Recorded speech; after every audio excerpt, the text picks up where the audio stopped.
Good morning all of you. അപ്പോൾ കഴിഞ്ഞ ക്ലാസ്സിൽ നമ്മൾ അക്കൗണ്ടിങ്ങിൻ്റെ ബ്രാഞ്ചസുകളെ കുറിച്ച് നമ്മൾ വിശദമായിട്ട് മനസ്സിലാക്കി. 3 ശാഖകളാണ്, ബ്രാഞ്ചസാണ് അക്കൗണ്ടിങ്ങിനുള്ളത് എന്ന് നമ്മൾ മനസ്സിലാക്കി. Financial accounting, cost accounting, management accounting. ലാഭവും അല്ലെങ്കിൽ നഷ്ടം അത് കണ്ടെത്തുക, അല്ലെങ്കിൽ സാമ്പത്തിക സ്ഥിതി കണ്ടെത്തുക എന്ന ഉദ്ദേശത്തോടു കൂടി സാമ്പത്തിക ഇടപാടുകൾ രേഖപ്പെടുത്തുന്നതാണ് ഫൈനാൻഷ്യൽ അക്കൗണ്ടിങ്. ഒരു സ്ഥാപനം മാനുഫാക്ചർ ചെയ്യുന്ന, ഉൽപ്പാദിപ്പിക്കുന്ന ഉൽപ്പന്നങ്ങളുടെ കോസ്റ്റ്, മൊത്തം ചെലവ് കണ്ടെത്താൻ വേണ്ടി കോസ്റ്റ് അക്കൗണ്ടിങ്. മാനേജ്മെൻറ്റിന് തീരുമാനങ്ങൾ എടുക്കാൻ ആവശ്യമായ വിവരങ്ങൾ നൽകുന്ന മാനേജ്മെൻറ്റ് അക്കൗണ്ടിങ്. ഓക്കെ, ഇതിൽ നമ്മൾ ഈ വർഷം പഠിക്കാൻ പോകുന്നത് ഏത് അക്കൗണ്ടിങ് ആണ്?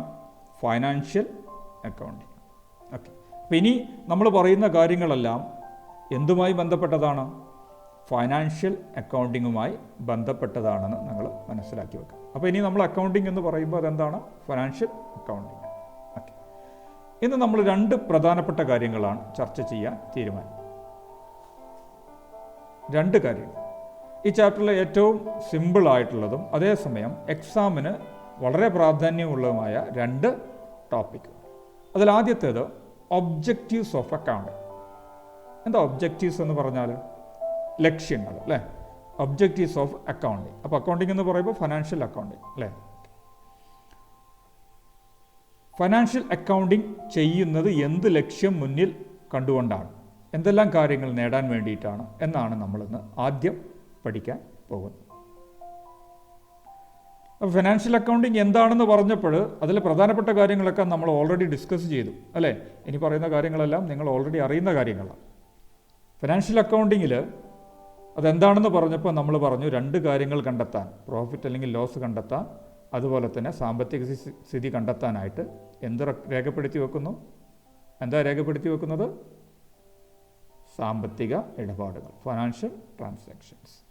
അപ്പോൾ ഫിനാൻഷ്യൽ അക്കൗണ്ടിങ്ങിൽ ആദ്യം ചെയ്യുന്ന പണി എന്ന് പറയുന്നത് ഒരു ബിസിനസ് സ്ഥാപനത്തിൻ്റെ സാമ്പത്തിക ഇടപാടുകളുടെ റെക്കോർഡ്സ് അത് കൃത്യമായി രേഖപ്പെടുത്തി വെക്കുക എന്നുള്ളതാണ് ഒരു അക്കൗണ്ടിങ്ങിൽ ആദ്യം ചെയ്യേണ്ട പണി, അല്ലെങ്കിൽ ആദ്യത്തെ അതിൻ്റെ ലക്ഷ്യം.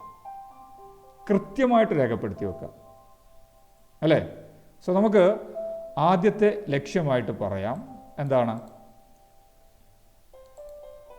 Maintenance of records of financial transactions ആരുടെ?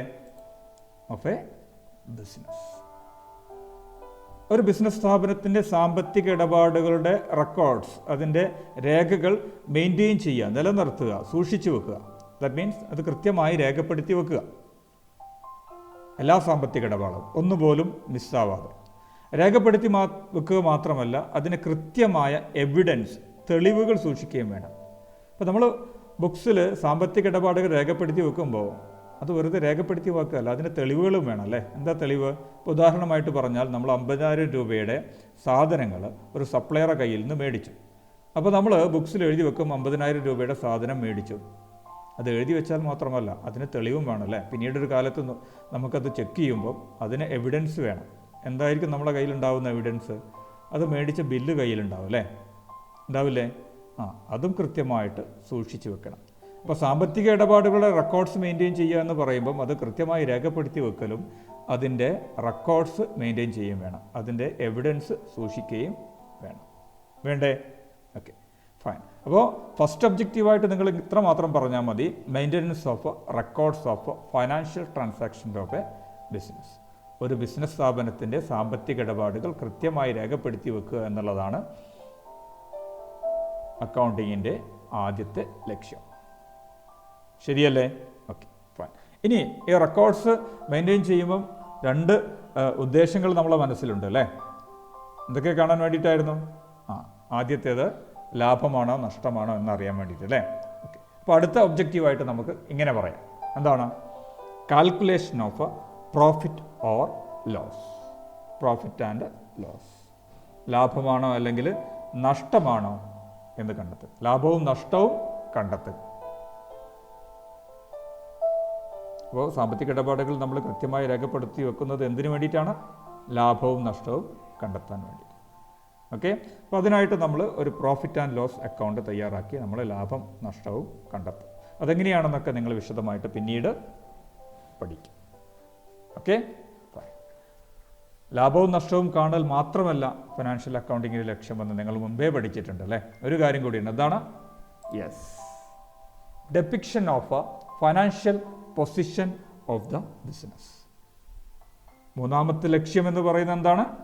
ഡെപ്പിക്ഷൻ എന്ന് പറഞ്ഞാൽ ചിത്രീകരിക്കുക, ഷോയിങ് എന്ന് മാത്രമാണ് അർത്ഥം അല്ലേ. ഓക്കെ, എന്ത് കാണിക്കാനാണ് പറയുന്നത്? Financial position of the business. അപ്പോൾ അക്കൗണ്ടിങ്ങിൻ്റെ മൂന്നാമത്തെ ലക്ഷ്യം എന്ന് പറയുന്നത് സാമ്പത്തിക സ്ഥിതി കാണിച്ചു കൊടുക്കുക എന്നുള്ളതാണ്. സാമ്പത്തിക സ്ഥിതി കാണിച്ചു കൊടുക്കാനായിട്ട് നമ്മൾ തയ്യാറാക്കുന്നത് ബാലൻസ് ഷീറ്റ് എന്ന് പറയുന്ന ഒരു സ്റ്റേറ്റ്മെൻ്റാണ്. അതും നിങ്ങൾ പിന്നീട് പഠിക്കും.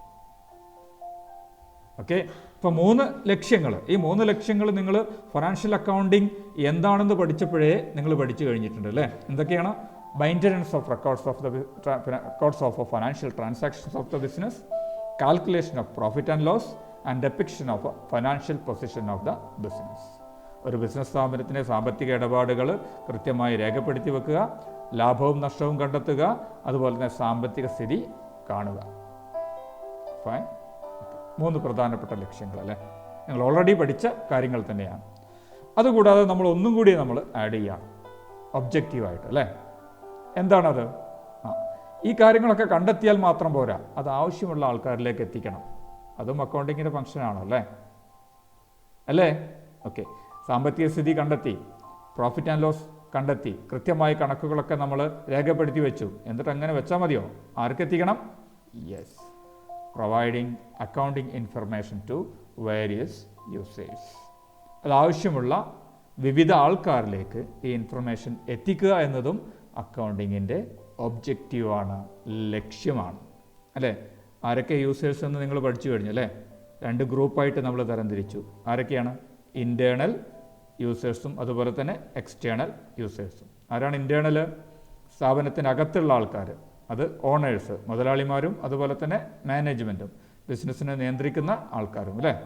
അവർക്ക് ബിസിനസ് മാനേജ് ചെയ്യാൻ ഇൻഫർമേഷൻ വേണം, അപ്പോൾ അവർക്ക് ഇൻഫർമേഷൻ കൊടുക്കുക.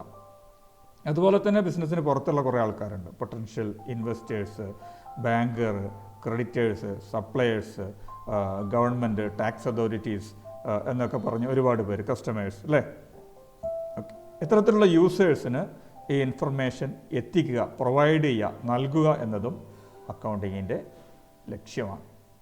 അപ്പോൾ 4 ലക്ഷ്യങ്ങളാണ് നമ്മൾ പഠിച്ചത്. ഏതൊക്കെയാണ്? Maintenance of records of financial transactions of a business, calculation of profit and loss, depiction of financial position of the business and providing accounting information to users. അപ്പോൾ ഞാനിത് എളുപ്പമാണെന്ന് പറഞ്ഞത് ഈ കാര്യങ്ങളെല്ലാം നിങ്ങൾ ഓൾറെഡി പഠിച്ചു കഴിഞ്ഞു അല്ലേ. ഓക്കെ, അപ്പോൾ ഇതിനെ ലക്ഷ്യമായിട്ട് നിങ്ങൾ മനസ്സിലാക്കി വെക്കുക, പഠിക്കുക. ഓക്കെ, വളരെ പ്രധാനപ്പെട്ടതാണ്. ഒന്നിടവിട്ട എക്സാമിന് 2 മാർക്ക് മുതൽ 4 മാർക്കിന് വരെ ചോദിച്ച ചോദ്യമാണ്. ക്ലിയർ? ഇനി നമ്മൾ പഠിക്കാൻ പോകുന്ന അടുത്ത ഭാഗം എന്ന് പറയുന്നത് qualitative characteristics of accounting information. അപ്പോൾ നമ്മൾ ലക്ഷ്യമായിട്ട് ഏറ്റവും അവസാനം പറഞ്ഞു യൂസേഴ്സിന് അക്കൗണ്ടിങ് ഇൻഫർമേഷൻ, അക്കൗണ്ടിങ് വിവരങ്ങൾ എത്തിക്കണമെന്ന് നമ്മൾ പറഞ്ഞു അല്ലേ. ഓക്കെ, അപ്പോൾ അതിന് ചില ക്വാളിറ്റേറ്റീവ് ക്യാരക്ടറിസ്റ്റിക്സ് ആവശ്യമാണ്. ഗുണപരമായ സവിശേഷതകൾ ഉണ്ടായിരിക്കണം, അല്ലെങ്കിൽ ചുരുക്കി പറഞ്ഞാൽ ഗുണങ്ങളുണ്ടായിരിക്കണം. ഒരു അക്കൗണ്ടിങ് സിസ്റ്റത്തിൽ നിന്ന് അല്ലെങ്കിൽ ഒരു അക്കൗണ്ടൻറ്റ് അതിൻ്റെ ഒരു ബിസിനസ് സ്ഥാപനത്തിൻ്റെ യൂസേഴ്സ് അല്ലെങ്കിൽ മാനേജ്മെൻറ്റിനും അല്ലെങ്കിൽ മറ്റുള്ള യൂസേഴ്സിനും അക്കൗണ്ടിങ് ഇൻഫർമേഷൻ നൽകുമ്പോൾ ആ നൽകുന്ന ഇൻഫർമേഷന് ചില ഗുണങ്ങളുണ്ടായിരിക്കണം, ഗുണപരമായ ചില സവിശേഷതകളുണ്ടായിരിക്കണം. അതെന്തൊക്കെയാണെന്നാണ് ഇനി നമ്മൾ പഠിക്കാൻ പോകുന്നത്. എന്തിനാണ് ഈ സവിശേഷതകൾ വേണ്ടത്? Accounting information. അതിനാവശ്യമായ സവിശേഷതകൾ എന്തൊക്കെയാണ്? 4 സവിശേഷതകളാണ് വേണ്ടത്, 4 ക്വാളിറ്റീസാണ് വേണ്ടത്, 4 ഗുണങ്ങളാണ് വേണ്ടത്. ആദ്യത്തേത് റിലയബിലിറ്റിയാണ്. റിലയബിലിറ്റി എന്ന് പറയുമ്പോൾ വിശ്വാസ്യത. രണ്ടാമത്തത് റെലവൻസ്, പ്രാധാന്യം അല്ലെങ്കിൽ പ്രസക്തി. മൂന്നാമത്തത് അണ്ടർസ്റ്റാൻഡബിലിറ്റിയാണ്, മനസ്സിലാക്കാൻ പറ്റണം. നാലാമത്തത് കമ്പാരബിലിറ്റി, താരതമ്യം ചെയ്യാൻ പറ്റണം. ഈ 4 ക്വാളിറ്റീസും നമ്മൾ ഒരു അക്കൗണ്ടൻ്റ് എന്ന നിലയിൽ നമ്മൾ അക്കൗണ്ടിങ് ഇൻഫർമേഷൻ നൽകുമ്പോൾ ഈ 4 ക്വാളിറ്റീസും അതിനുണ്ടായിരിക്കണം. എന്താ പറഞ്ഞത്? റിലയബിൾ ആയിരിക്കണം, റെലവൻസ് ഉണ്ടായിരിക്കണം, അണ്ടർസ്റ്റാൻഡബിൾ ആയിരിക്കണം ആൻഡ് കമ്പയറബിൾ ആയിരിക്കണം. ഇതോരോന്നും എന്താണെന്ന് നമ്മളിനി പഠിക്കാൻ ശ്രമിക്കുക. റിലയബിലിറ്റി, റിലയബിൾ എന്ന് പറഞ്ഞാൽ എന്താണ്? വിശ്വാസ്യത ഉണ്ടായിരിക്കണം, വിശ്വസിക്കാൻ പറ്റണം. ഇൻഫർമേഷനെ, ആ വിവരങ്ങളെ നമുക്ക് വിശ്വസിക്കാൻ പറ്റണം. ഇപ്പോൾ നമ്മളെ കൂട്ടത്തിലുള്ള ഒരാൾ അയാൾ വിശ്വസിക്കാൻ പറ്റുന്ന ആളാണ് എന്ന് നമുക്ക് എപ്പോഴാണ് പറയാൻ പറ്റുക? എങ്ങനെ പറയാൻ പറ്റുക? സ്ഥിരമായിട്ട് കള്ളങ്ങൾ മാത്രം പറയുന്ന, സ്ഥിരമായിട്ട് തെറ്റുകൾ ചെയ്യുന്ന ഒരാളെ നമ്മൾ വിശ്വസിക്കാൻ പറ്റുന്ന ആളാണെന്ന് പറയാൻ പറ്റുമോ? പറ്റുമോ? അല്ലെങ്കിൽ അയാൾ ചെയ്യുന്ന കാര്യങ്ങളൊക്കെ എപ്പോഴും അബദ്ധമാണ്, അയാളുടെ ധാരണകളെല്ലാം തെറ്റാണ്, അല്ലേ? നമ്മുടെ ധാരണകൾ തെറ്റുമ്പോഴാണ് നമ്മൾ അബദ്ധങ്ങളിലേക്ക് പോയി ചാടുക, അല്ലേ? ഓക്കെ. അപ്പം അങ്ങനെയുള്ള ഒരാൾ നമ്മൾ വിശ്വാസമുള്ള ആളെന്ന് പറയാം, വിശ്വസിക്കാൻ പറ്റുന്ന ആളെന്ന് പറയാൻ പറ്റുമോ? ഇല്ല. അതുപോലെ തന്നെയാണ് ഇവിടെയും. അക്കൗണ്ടിങ് ഇൻഫർമേഷൻ റിലയബിൾ ആണെങ്കിൽ ആ തരുന്ന ഇൻഫർമേഷൻ എല്ലാ തരത്തിലും എന്തായിരിക്കണം? പൂർണ്ണമായിരിക്കണം, കറക്റ്റായിരിക്കണം. അതിൽ തെറ്റുകൾ ഉണ്ടാവാൻ പാടില്ല, ബയാസ് ഉണ്ടാവാൻ പാടില്ല, തെറ്റിദ്ധാരണകളുടെ അടിസ്ഥാനത്തിൽ തയ്യാറാക്കിയ ഒരു ഇൻഫർമേഷൻ ആവാൻ പാടില്ല. അപ്പോൾ നമ്മൾ നൽകുന്ന അക്കൗണ്ടിങ് ഇൻഫർമേഷനിൽ തെറ്റുകളുണ്ട് എന്ന് വിചാരിക്കുക. ഒരു ചെറിയ ഉദാഹരണം പറയാം.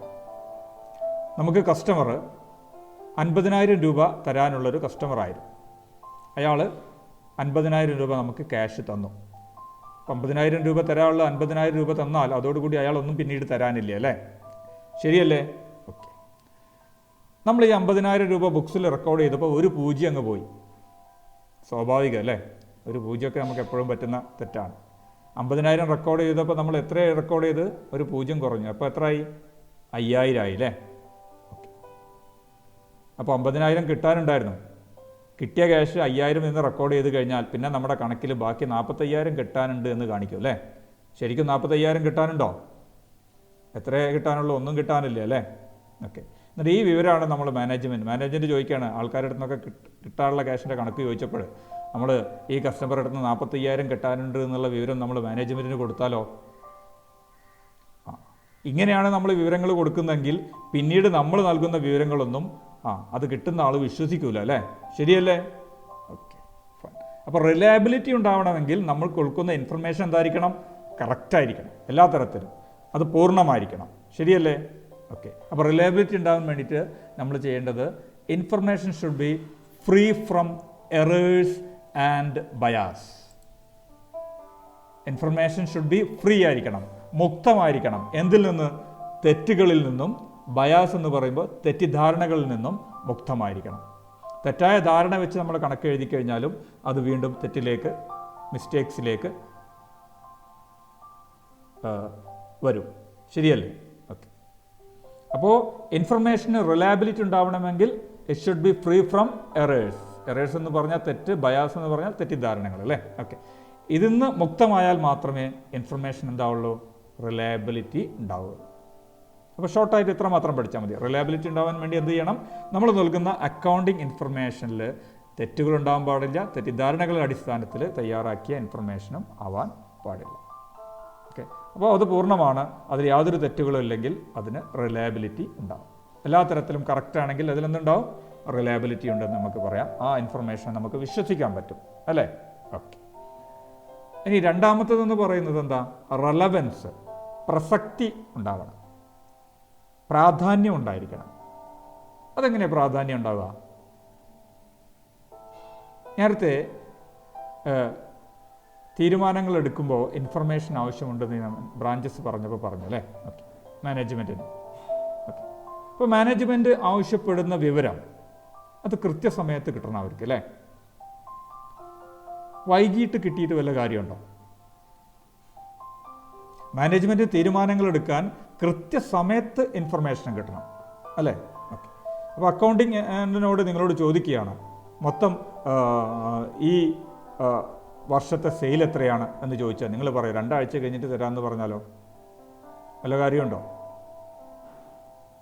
ഒരു കാര്യം ഉണ്ടാവില്ല. കാരണം മാനേജ്മെൻറ്റിന് പെട്ടെന്ന് ഇൻഫർമേഷൻ കിട്ടണം. പക്ഷേ നിങ്ങളുടെ കയ്യിൽ ഇൻഫർമേഷൻ ഇല്ല. നിങ്ങൾക്കതെല്ലാം കണക്ക് കൂട്ടി അത് പല സ്ഥലങ്ങളിൽ കൃത്യമായിട്ടൊന്നുമല്ല രേഖപ്പെടുത്തിയിട്ടുള്ളത്. അപ്പോൾ അത് കണക്ക് കൂട്ടാനൊക്കെ നിങ്ങൾക്ക് ഒരുപാട് സമയം വേണം. അപ്പോൾ നിങ്ങളത് കൃത്യമായ അത് കണക്ക് കൂട്ടാനൊക്കെ ഒരുപാട് സമയം എടുക്കുകയാണെങ്കിലോ ദെൻ ആ ഇൻഫർമേഷന് റെലവൻസ് ഇല്ല.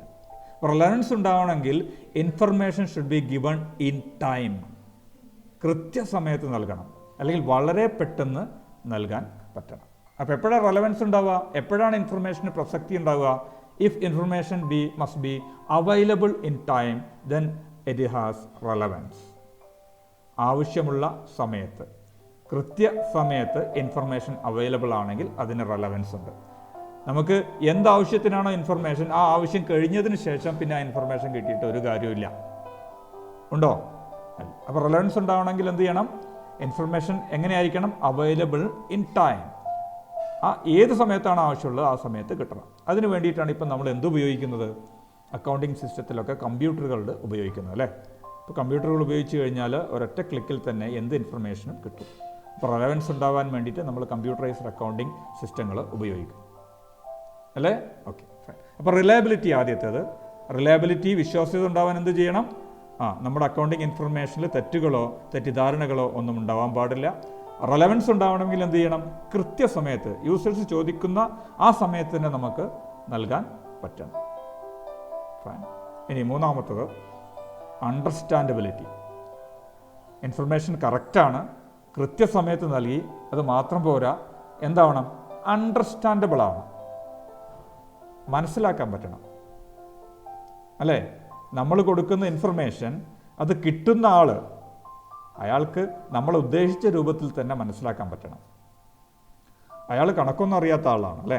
കണക്കൊന്നും പഠിക്കാത്ത ആളാണ്. നമ്മൾ കണക്കിൽ ഡിഗ്രി PG ഒക്കെ എടുത്ത ഒരാളായിരിക്കാം. പക്ഷേ ഇത് കിട്ടുന്ന ആൾ ഒരു പക്ഷേ ഈ കാര്യങ്ങളൊന്നും അറിയാത്ത ആളായിരിക്കും അല്ലേ? അപ്പോൾ അയാൾക്ക് മനസ്സിലാകുന്ന രൂപത്തിലായിരിക്കണം നമ്മൾ ഇൻഫർമേഷൻ കൊടുക്കേണ്ടത്, റിപ്പോർട്ടുകൾ കൊടുക്കേണ്ടത് അല്ലേ? അക്കൗണ്ടിങ് ഇൻഫർമേഷൻ കമ്മ്യൂണിക്കേറ്റ് ചെയ്യുന്നത് അക്കൗണ്ടിങ് റിപ്പോർട്ടുകളായിട്ടാണ്. അങ്ങനെ ഈ റിപ്പോർട്ടുകൾ കൊടുക്കുമ്പോൾ അത് കിട്ടുന്ന ആൾക്ക് മനസ്സിലാവാൻ പറ്റുന്ന രൂപത്തിലാവണം. മനസ്സിലാവാൻ പറ്റുന്ന രൂപത്തിലാക്കാൻ നമ്മൾ സാധാരണ ചെയ്യാതെ സിംപ്ലിഫൈ ചെയ്യണം, എളുപ്പമുള്ളതാക്കണം അല്ലേ? സിമ്പിൾ ആൻഡ് അണ്ടർസ്റ്റാൻഡബിൾ ആയിരിക്കണം. Information must be simple and understandable. ഇങ്ങനെ സിമ്പിളാക്കാൻ വേണ്ടി സാധാരണ നമ്മൾ ചെയ്യുന്നതാണ്, ഗ്രാഫുകളും ചാർട്ടുകളൊക്കെ വരച്ചിട്ട് പെട്ടെന്ന് മനസ്സിലാക്കുന്ന രൂപത്തിലാക്കി വെക്കും. സെയിലിൻ്റെ റിപ്പോർട്ട് കൊടുക്കുകയാണ്, സെയിൽസിൻ്റെ കഴിഞ്ഞ കുറേ വർഷങ്ങളിൽ റിപ്പോർട്ട് കൊടുക്കുമ്പം നമ്മളതിൻ്റെ ഗ്രാഫ് വരച്ച് ഇങ്ങനെ കൊടുക്കും. കഴിഞ്ഞ വർഷത്ര, അതിനുമ്പത്തെ വർഷത്ര എന്നിങ്ങനെ ഗ്രാഫ് വരച്ച് കൃത്യമായിട്ട് കൊടുക്കുമ്പോൾ അത് കിട്ടുന്ന ആൾക്ക് പെട്ടെന്ന് മനസ്സിലാക്കാൻ പറ്റും അല്ലേ? ഓക്കെ. അപ്പോൾ ഇൻഫർമേഷൻ എന്തുകൂടി ഉണ്ടാവണം? അണ്ടർസ്റ്റാൻഡബിലിറ്റി ഉണ്ടാവണം. പെട്ടെന്ന് മനസ്സിലാക്കാൻ പറ്റുന്ന രൂപത്തിൽ സിമ്പിളായിട്ട് വേണം ഇൻഫർമേഷൻ കമ്മ്യൂണിക്കേറ്റ് ചെയ്യാൻ. ഓക്കെ. അപ്പോൾ വിശ്വാസ്യത ഉണ്ടാവണം, കൃത്യസമയത്ത് നൽകണം, സിമ്പിളും അണ്ടർസ്റ്റാൻഡബിളായിട്ട് നൽകണം. നാലാമത്തെ എന്താണ്? കമ്പാരബിലിറ്റി ഉണ്ടാവണം, താരതമ്യം ചെയ്യാൻ പറ്റണം. ഈ കിട്ടിയ ഇൻഫർമേഷൻ യൂസർക്ക് പല ആവശ്യങ്ങൾക്കുണ്ടാവും അല്ലേ? ഓക്കെ. അയാൾക്ക് ഇത് താരതമ്യം ചെയ്യാൻ പറ്റണം. ഈ ഇൻഫർമേഷനെ ഇതേപോലുള്ള മറ്റൊരു സ്ഥാപനമായിട്ടോ അല്ലെങ്കിൽ നമ്മുടെ സ്ഥാപനത്തിലെ തന്നെ മറ്റു വർഷങ്ങളുമായിട്ടോ കമ്പയർ ചെയ്യാൻ പറ്റണം. സോ കമ്പയറബിലിറ്റി, താരതമ്യ പഠനം നടത്താൻ പറ്റുന്നതാകണം. ഇപ്പോൾ നമ്മൾ നോക്കുക, ഈ ഇൻഫർമേഷൻ നമുക്ക് താരതമ്യം നടത്തണം. Should be comparable with other firms, മറ്റുള്ള സ്ഥാപനങ്ങളുമായിട്ട്. അതെപ്പോഴേ നടക്കുകയുള്ളൂ? എങ്ങനെ നടക്കുകയുള്ളൂ? നോക്കൂ, നമ്മൾ ഒരു രീതിയിൽ കണക്കെഴുതുകയാണ്, വേറൊരു സ്ഥാപനം വേറെ രീതിയിലാണ് കണക്കെഴുതുന്നത് വിചാരിക്കുക. അപ്പോൾ ഈ രണ്ട് സ്ഥാപനവും നൽകുന്ന ഇൻഫർമേഷൻ തമ്മിൽ പരസ്പരം കമ്പയർ ചെയ്യാൻ പറ്റുമോ? പറ്റില്ല അല്ലേ? അപ്പോൾ നമ്മുടെ സ്ഥാപനവും അതേ സ്ഥാപനവും ഒരേ രീതിയിലാണ് കണക്കെഴുതുന്നെങ്കിലോ? ഫൈൻ. അങ്ങനെയാണെങ്കിൽ കമ്പയർ ചെയ്യാൻ പറ്റും അല്ലേ? അപ്പോൾ അവിടെ എന്തുണ്ടാവും? കമ്പയറബിലിറ്റി ഉണ്ടാവും. ഇപ്പോൾ ഇവിടെ തന്നെ ലോകമെമ്പാടും ഇൻ്റർനാഷണൽ ഫൈനാൻഷ്യൽ റിപ്പോർട്ടിംഗ് സ്റ്റാൻഡേർഡ്സുകളുണ്ട്, IFRS എന്നൊക്കെ പറയും. നിങ്ങൾ അടുത്ത ചാപ്റ്ററിൽ പഠിക്കും. അതെന്തിനു വേണ്ടിയിട്ടാണ്? എല്ലാ ബിസിനസ് സ്ഥാപനങ്ങളും ഒരേ രീതിയിൽ കണക്ക് എഴുതാൻ വേണ്ടിയിട്ടാണ്. അപ്പോൾ ഏത് രൂപത്തിൽ കണക്ക് എഴുതേണ്ടത് എന്നതിനെക്കുറിച്ച് സ്റ്റാൻഡേർഡുകൾ ഉണ്ടാക്കി വെച്ചിട്ടുണ്ട്. ഇൻ്റർനാഷണൽ IFRS എന്നൊക്കെ പറയും, ഇൻ്റർനാഷണൽ ഫൈനാൻഷ്യൽ റിപ്പോർട്ടിംഗ് സ്റ്റാൻഡേർഡ്സ്. അപ്പോൾ അതിൽ എങ്ങനെ ഏത് രൂപത്തിൽ ഓരോ ഏരിയയിലും ഏത് രൂപത്തിൽ കണക്ക് എഴുതണമെന്ന് വ്യക്തമായിട്ട് അതിൽ പറഞ്ഞിട്ടുണ്ട് അല്ലേ. ഓക്കെ, അപ്പോൾ നമ്മുടെ ഈ ലോകത്തിലേക്കുള്ളതാണ്, ഇവിടെ ഇന്ത്യയിൽ മാത്രമല്ല IFRS ഉള്ളത്, ഇൻ്റർനാഷണൽ ആണല്ലേ. ഓക്കെ, അപ്പോൾ ലോകത്തുള്ള സ്ഥാപനങ്ങളെല്ലാം ഇതേ രീതിയിൽ കണക്ക് എഴുതുമ്പോൾ അതിൽ നിന്ന് ജനറേറ്റ് ചെയ്യുന്ന ഇൻഫർമേഷൻ എന്ന് പറയുന്നത് പരസ്പരം കമ്പയർ ചെയ്യാൻ പറ്റും അല്ലേ. എന്തിനാണ് ഈ സ്ഥാപനങ്ങൾ തമ്മിലുള്ള കണക്കുകൾ കമ്പയർ ചെയ്യുന്നത്? എന്തിനാണ്? ഇപ്പോൾ ഒരു ബിസിനസ് സ്ഥാപനത്തിലേക്ക് നിക്ഷേപിക്കാൻ പോവുകയാണ്. അപ്പോൾ നിക്ഷേപം നടത്താൻ പോകുന്നതിന് മുമ്പ് അയാൾ ഏത് സ്ഥാപനത്തിൽ നിക്ഷേപിക്കണം എന്ന് തീരുമാനിക്കുന്നത് ഈ കണക്കുകൾ, ഈ അക്കൗണ്ടിങ് ഇൻഫർമേഷൻസ് കമ്പയർ ചെയ്ത് നോക്കിയിട്ടാണല്ലേ. ഒരു സ്ഥാപനവും മറ്റൊരു സ്ഥാപനമായിട്ട് കമ്പയർ ചെയ്ത് നോക്കും. എന്നിട്ട് ഏതിനാണ് കൂടുതൽ ലാഭം, ഏതിനാണ് കൂടുതൽ ബെറ്റർ ആയിട്ടുള്ള സാമ്പത്തിക സ്ഥിതി എന്നൊക്കെ നോക്കിയിട്ടാണ് അവർ ഏത് സ്ഥാപനത്തിൽ ഇൻവെസ്റ്റ് ചെയ്തു എന്ന് തീരുമാനിക്കുക അല്ലേ. ഓക്കെ, അപ്പോൾ ഇങ്ങനെ കമ്പയർ ചെയ്യാൻ പറ്റണമെങ്കിൽ ഈ അക്കൗണ്ടിങ് ഇൻഫർമേഷൻ ഒരേ രൂപത്തിലുള്ളതായിരിക്കണം അല്ലേ. ഓക്കെ, അത് നിങ്ങൾക്ക് ഇത്രയും കാര്യങ്ങൾ ഞാൻ മനസ്സിലാകാൻ വേണ്ടി പറഞ്ഞാണ്. എന്താണ് കമ്പയറബിലിറ്റി എന്ന് ചോദിച്ചാൽ നിങ്ങൾ പറയേണ്ടതാണ് information should B comparable with other firms. മറ്റുള്ള സ്ഥാപനങ്ങളുടെ വിവരങ്ങളുമായിട്ട് നിങ്ങൾക്ക് എന്ത് ചെയ്യാൻ പറ്റണം? താരതമ്യം ചെയ്യാൻ പറ്റണം. മറ്റുള്ള സ്ഥാപനങ്ങളുടെ വിവരങ്ങൾ മാത്രമല്ല, സ്വന്തം സ്ഥാപനങ്ങളിലെ മറ്റു പീരീഡുമായിട്ടും സ്ഥാപനത്തിൻ്റെ മറ്റു പീരീഡുകളുമായിട്ട് കമ്പയർ ചെയ്യാൻ പറ്റണം. എന്താണ്? ഇപ്പോൾ ഈ വർഷത്തെ കണക്ക് കഴിഞ്ഞ വർഷത്തെ കണക്കുമായിട്ട്, അല്ലെങ്കിൽ അതിന് മുമ്പത്തെ വർഷത്തെ കണക്കുമായിട്ട് കമ്പയർ ചെയ്യാൻ പറ്റണം. അങ്ങനെ കമ്പയർ ചെയ്യാൻ പറ്റണമെങ്കിൽ കഴിഞ്ഞ വർഷവും ഈ വർഷവും ഒക്കെ ഒരേ രീതിയിൽ ഒരേ രൂപത്തിൽ കണക്ക് എഴുതണം അല്ലേ. കഴിഞ്ഞ വർഷം വേറെ രീതിയിലും അതിന് മുമ്പത്തെ വർഷം വേറെ രീതിയിലൊക്കെ കണക്ക് എഴുതിയാൽ നമുക്ക് കമ്പയർ ചെയ്യാൻ പറ്റുമോ? ഇല്ല. ഓക്കെ, അപ്പോൾ ഇൻഫർമേഷൻ കമ്പയറബിൾ ആയിരിക്കണം എന്നുകൊണ്ട് ഉദ്ദേശിക്കുന്നത് മറ്റുള്ള സ്ഥാപനത്തിൻ്റെ കണക്കുകളുമായിട്ടും അത് നമ്മുടെ സ്ഥാപനത്തിന് തന്നെ മുൻ വർഷങ്ങളിലെ മുൻ പീരിയഡുകളിൽ എന്ന് പറഞ്ഞാൽ കാലഘട്ടം, മുൻ കാലഘട്ടങ്ങളിലെ കണക്കുമായിട്ടും നമുക്ക് എന്ത് ചെയ്യാൻ പറ്റണം? കമ്പയർ ചെയ്യാൻ പറ്റണം. ഫൈൻ. അപ്പോൾ 4 ക്വാളിറ്റീസാണ്, 4 ഗുണങ്ങൾ നമ്മളുടെ അക്കൗണ്ടിങ് ഇൻഫർമേഷന് ഉണ്ടായിരിക്കണം. ഒരു സ്ഥാപനത്തിൻ്റെ അക്കൗണ്ടിങ് ഇൻഫർമേഷന് 4 ഗുണങ്ങളുണ്ടായിരിക്കണം. റിലയബിലിറ്റി ഉണ്ടായിരിക്കണം. റിലയബിലിറ്റി എന്ന് പറയുന്നത് വിശ്വാസ്യതയാണ്. വിശ്വാസ്യത ഉണ്ടാവണമെങ്കിൽ കണക്കുകൾ should be free from errors, തെറ്റുകളിൽ നിന്ന് മുക്തമായിരിക്കണം. തെറ്റുകളും തെറ്റിദ്ധാരണകളിൽ നിന്നും free from errors and bias. രണ്ടാമത്തത് റെലവൻസ് ആണ്, പ്രസക്തി അല്ലെങ്കിൽ പ്രാധാന്യം ഉണ്ടാവണമെങ്കിൽ information must be available in time, ആവശ്യമുള്ള സമയത്ത് അത് ലഭ്യമായിരിക്കണം. മൂന്നാമത്തത് അണ്ടർസ്റ്റാൻഡബിലിറ്റിയാണ്, മനസ്സിലാക്കാൻ പറ്റണം. Information must be simple and understandable, എളുപ്പമുള്ളതും മനസ്സിലാക്കാൻ പറ്റുന്നതുമായിരിക്കണം. അതിന് ഗ്രാഫും ചാർട്ടുകളൊക്കെ അങ്ങനെ എളുപ്പമാക്കുന്ന രൂപത്തിൽ നിങ്ങൾ പ്രസൻറ്റ് ചെയ്യണം. നാലാമത്തത് കമ്പാരബിലിറ്റിയാണ്, താരതമ്യം നടത്താൻ പറ്റണം. എങ്ങനെ താരതമ്യം നടത്താൻ പറ്റണം? Information should B comparable with other firms, മറ്റുള്ള സ്ഥാപനങ്ങളുമായിട്ടും, ആൻഡ് വിത്ത് അതർ പീരിയഡ്സ്, മറ്റ് പീരിയഡുമായിട്ടും മറ്റ് കാലഘട്ടങ്ങളുമായിട്ടും കമ്പയർ ചെയ്യാൻ പറ്റുന്ന രൂപത്തിലായിരിക്കണം ഇൻഫർമേഷൻസ്. ഓക്കെ, അപ്പോൾ ഇന്ന് നമ്മൾ 2 കാര്യങ്ങൾ പഠിച്ചു. ഒബ്ജക്റ്റീവ്സ് ഓഫ് അക്കൗണ്ടിങ് പഠിച്ചു, അതുപോലെ തന്നെ qualitative characteristics of accounting information. രണ്ടും വളരെ പ്രധാനപ്പെട്ടതാണ്. ആ പ്രാധാന്യത്തോടു കൂടി നിങ്ങൾ ബുക്സിൽ എഴുതുകയും ഇത്രയും കാര്യങ്ങൾ പഠിക്കുകയും ചെയ്യുക. And I think it's high time to say good bye. Thank you and have a nice day.